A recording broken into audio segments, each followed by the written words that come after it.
মূল বয়ান এটাই বাবা।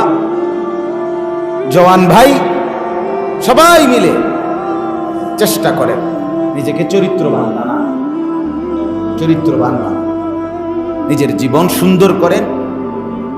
আল্লাহকে মানলেই সুন্দর, নামাজ পড়লেই সুন্দর, মানুষের চোখেও সুন্দর, আল্লাহর চোখেও সুন্দর, দুনিয়াতেও সুন্দর, আখিরাতেও কি সুন্দর।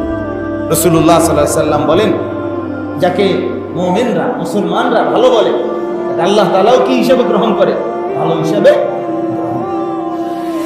ভালো হিসাবেই আপনার চলা ফেরা, উঠা বসা।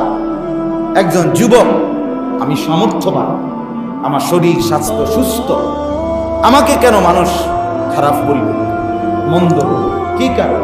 আমার তো না ভাঙ্গা না, আমার চোখ অন্ধ না, আমি কানে শুনি না এমন না, আমি তো বোবা না, আমি বিকলাঙ্গ না, আমি প্যারালাইজড না, পঙ্গু না, আমার হাত পাও ভাঙ্গা না, আমি সুস্থ সামর্থ্য মানুষ।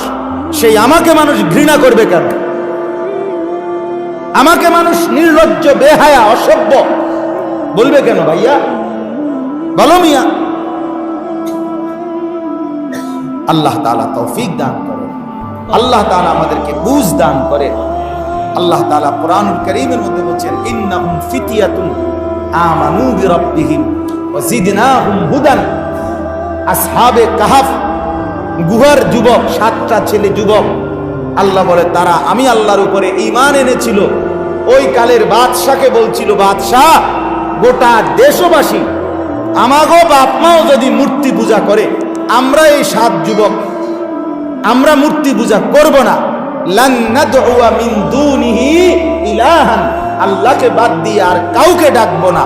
আল্লাহ বলেন এমন ঈমানদার যুবকের ঈমান হেদায়েত আমি আরো বাড়িয়ে দিলাম। শাবুন নাশআ ফি ইবাদাতিল্লাহ, আল্লাহ নবী সাল্লাল্লাহু আলাইহি সাল্লাম বলেন, গুনাহ থেকে মুক্ত থেকে আল্লাহর বন্দেগী করেছিল যেই যুবক, আল্লাহ তাআলা আরশ আজিম থেকে ঘোষণা দেয়, যুবক তুই আমাকে যৌবনকালে সেজদা দিলি, আমি ওয়াদা দিলাম হাসরের ময়দানে আমার আরশের পাশে তোকে বসাবো। এই যে সাইফুল আমার পাশে বসছে, ওটা আমার ছাত্র, আমার বহুত মহব্বতের ছাত্র।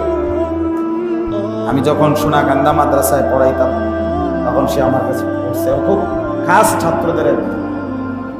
তার বাবা বড় আলেম, আল্লাহওয়ালা মানুষ। তার বাবা, তাদের গ্রামে আমি বহুবার গেছি, তাদের গ্রামের ছোট বড় নারী পুরুষ সবার শ্রদ্ধেয় একজন মানুষ ছিল তার বাবা। কি নাম তোমার? মাওলানা তাজুল ইসলাম। আল্লাহ তাআলা তার বাবার কবরকে নূরে নূরে ভরপুর। বাবার একমাত্র ছেলে সে।